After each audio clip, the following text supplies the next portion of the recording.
여러분 안녕하십니까?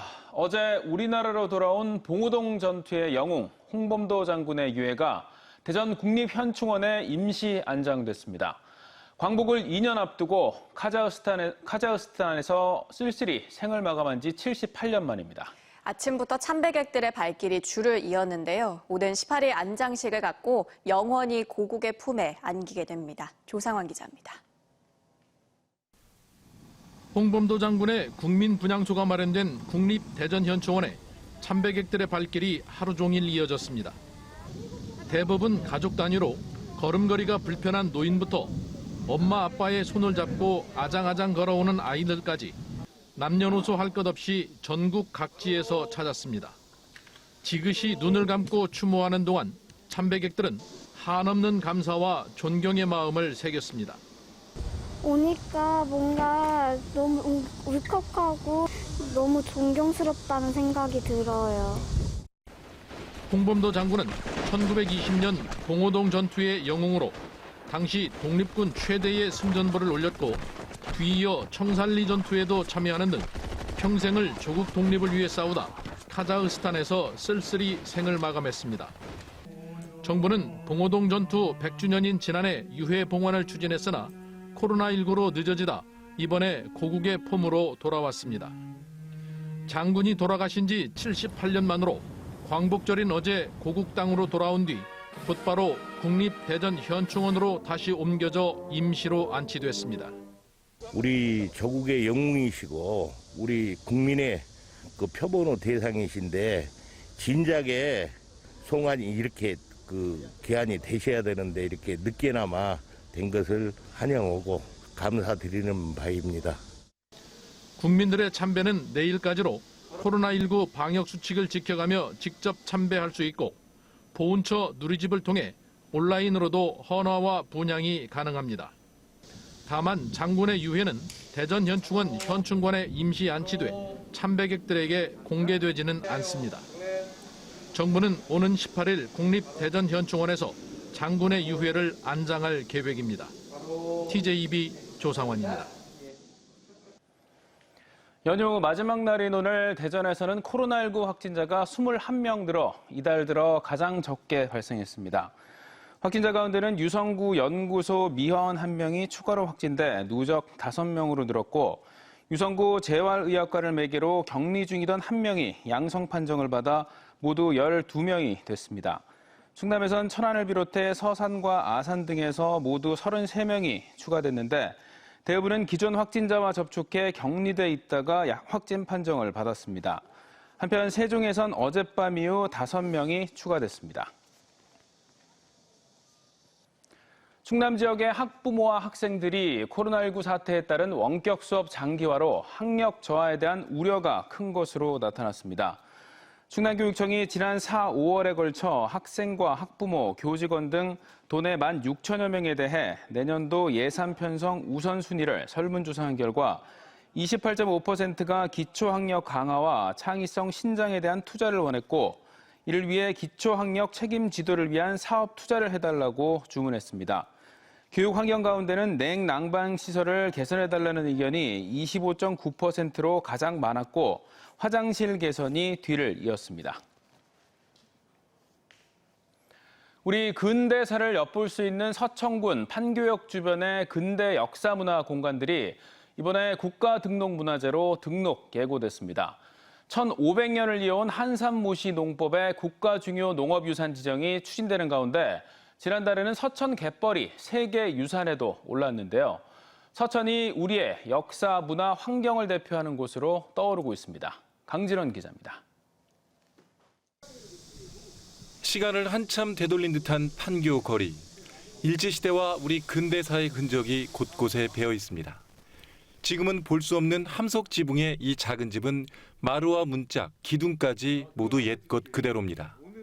90년 전 집을 지은 할아버지는 천정 기둥에 1931년이라는 건축 연대까지 기록했습니다.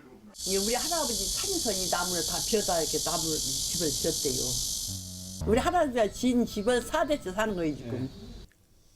일제가 전쟁을 위해 철을 만들던 장항 제련소의 쇳물은 벽돌로 재탄생하기도 했습니다. 일본인 지주가 살던 2층 목조주택은 지금도 이 거리에서 가장 높이 솟아 있습니다. 세월의 먼지만 쌓인 방앗간은 건축자재인 자연목이 녹슨 정미용 양철 설비와 제법 조화를 이루고 있습니다. 판교의 근대화를 보여주는 상징적 건물, 극장은 당시 원형을 잘 유지하며 귀한 문화사료가 되고 있습니다.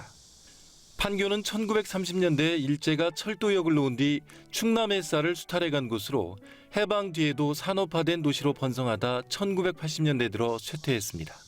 어르신들 얘기 들으면 일제 때는 이제 그 기차 구경하려고들 많이들 나오셨고, 이 조그마한데 면적이라고 조그만데 지금 10,000명이면 대단했지, 바글바글했지. 돈도 모이고 사람도 모이고. 한 시대를 풍미한 판교 7곳의 대표 건축물과 거리가 문화재청의 실사를 거쳐 국가 등록문화재로 등록 예고됐습니다. 또 문화관광 자원이 하나가 확보되는 의미가 있다, 그런 말씀을 드리고요. 서천군 문화재청과 함께 협력해서 그 판교 지역을 갖다 충남의 대표적인 문화 역사 공간으로 조성할 것이다. 이와 함께 삼국시대부터 1500년을 이어온 서천 한산모시 전통농법은 국가 중요 농업유산에 지정이 추진되고 있고, 서천갯벌은 지난달 유네스코 세계유산에 등재되는 영광을 안았습니다. 작은 바닷가 마을 서천군이 우리나라를 대표하는 역사, 문화, 생태의 중심으로 떠오르고 있습니다. TJB 강진호입니다. 태안해경은 오늘 오전 7시 5분쯤 태안군 원북면 민어도에서 낚시를 하다가 차오르는 밀물에 갇혀 고립된 낚시객 2명을 구조했습니다. 해경은 회사 동료인 이들이 오늘 새벽 민어도에 들어가 낚시를 하던 중 물대를 놓쳐 섬에 갇혀 있다가 해상 순찰 중이던 연안 구조정에 발견돼 구조됐다고 밝혔습니다. 해경은 해상 낚시객들은 구명조끼를 반드시 착용하고 물대 확인을 위해 스마트폰 알람 설정 등을 권고했습니다. 암모니아 하면 고약한 화장실 냄새를 많이 떠올리실 텐데 요즘 이 암모니아가 차세대 에너지원인 수소의 원료로 주목받고 있습니다. 국내 연구진이 암모니아에서 이산화탄소를 배출하지 않고 고순도의 그린 수소를 뽑아낼 수 있는 핵심 기술을 개발했습니다. 김진호 기자입니다. 암모니아는 수소와 질소로 구성돼 연소 과정에서 이산화탄소가 나오지 않습니다. 화석 연료를 암모니아로 대체하면 그만큼 이산화탄소 발생이 줄어 탄소 중립을 실현하기에 유리합니다. 액체로 바꾸면 같은 부피의 액화수소보다 수소를 1.5배나 많이 저장할 수 있어 수소를 옮기고 보관하는 수단으로도 적합합니다. 하지만 수소를 암모니아로 바꾸는 기술이 상용화된 것과 달리 암모니아에서 다시 수소를 뽑는 기술은 아직 초기 단계입니다. 에너지기술연구원이 암모니아를 분해해 99.97%의 고순도 그린 수소를 대량으로 생산할 수 있는 촉매 반응 기술을 개발했습니다. 650도의 고열에서 암모니아를 분해해 질소를 배출하고 수소만 따로 빼내 정제하는 방식으로 공정도 비교적 간단합니다. 수소와 질소로만 분리가 되기 때문에 원료가 단순하고 반응 온도가 낮고 또 생성되는 물질이 유해한 물질이 없고, 그러다 보니 공정이 단순화될 수밖에 없고요. 기존의 세라믹 촉매 대신 표면적이 넓은 금속 스펀지 형태의 촉매를 사용해 열 전달과 암모니아의 분해 효율을 극대화했습니다. 이렇게 만든 수소를 수소차 넥소에 공급해 20kW의 전력을 50시간 넘게 안정적으로 생산하는 데 성공했습니다. 연료를 공급할 수 있는 에너지가 적게 쓰이고 촉매 작용을 하는 비싼 기금속의 사용량을 10분의 1로 줄일 수 있는 그러한 장점을 가지고 있습니다. 연구팀은 암모니아를 기반으로 하는 청정 수소 산업의 확장성에 발맞춰 현재 수소차 충전소의 3배 규모인 대용량 반응기 개발에 나서기로 했습니다. TJB 김진호입니다. 국내 코로나19 확진자가 속출하면서 대전과 충남 지역의 중증 환자 전담 병상이 포화 상태에 이른 걸로 나타났습니다. 중앙사고수습본부에 따르면 어제 오후 기준으로 대전과 충남에는 중증 환자 병상이 각각 2개 병상씩만 남았고, 전국적으로도 810개 병상 가운데 272개만 남았습니다. 또 또 경증과 무증상자들이 격리 생활을 하는 생활치료 가동률은 대전이 85.3%로 높은 반면 충남은 57.6%로 아직 여유가 있는 상황입니다. 충남도는 오는 10월 말까지 도내 만 19세 이상 성인 13,500명을 대상으로 2021 지역사회 건강조사를 실시합니다. 조사는 시군보건소 소속 조사원들이 표본 추출한 7,500가구를 방문해 면접 조사하는데 흡연과 음주 등 건강 형태와 고혈압, 당뇨 등 만성질환 여부 163개 항목을 조사합니다. 또 코로나19 예방을 위해 조사원들은 사전에 감염 여부를 검사하고 가정 방문 시에는 마스크 착용 등 방역 수칙을 지키도록 교육을 마쳤습니다.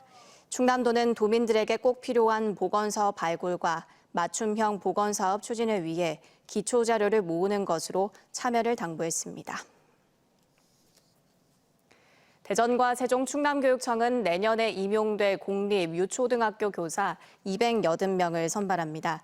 대전은 초등교사 10명과 유치원 교사 2명, 특수학교 유치원 교사 3명 등 모두 17명을, 세종은 초등교사 50명, 유치원 교사 7명 등 모두 67명을 선발한다고 밝혔습니다. 충남은 가장 많은 인원인 초등교사 150명과 유치원 교사 34명 등 196명을 선발할 예정으로 응시원서는 10월 4일부터 5일간 접수하며 1차 시험은 오는 11월 13일 치러집니다. 충남도 보건환경연구원은 성면 발생 가능성이 높은 서산시 고북면 폐광산 일대에서 성면 실태를 조사하기로 했습니다. 연구원은 이곳에서 대기 중 섬유물질과 토양의 백성면, 갈성면, 트레모라이트 등이 검출되는지 분석할 계획입니다. 충남은 성면 함유 가능성이 높은 초염기성암이 전국의 76%를 차지하고 있고 전국에 있는 폐성면광산 38곳 가운데 66%인 25곳이 남아 있습니다. 서천구는 코로나19 확산을 막기 위해 오는 28일부터 예정했던 올해 서천 자연산 전어 꽃게 축제를 취소하기로 했습니다. 서천구는 지난 2001년부터 매년 초가을 자연산 전어와 꽃게를 널리 알리기 위해 홍원항 일원에서 축제를 개최해왔지만 올해는 군민과 관광객들의 안전을 위해 불가피하게 취소했다고 밝혔습니다. 코로나19 게임 체인저로 떠오를 치료제 개발이 주목받는 가운데 발병 초기인 지난해 2월부터 현재까지 302건의 치료제 개발 관련 특허가 출원됐습니다. 특허청에 따르면 코로나19 치료제 관련 특허 출원 302건 가운데 13건이 등록됐습니다.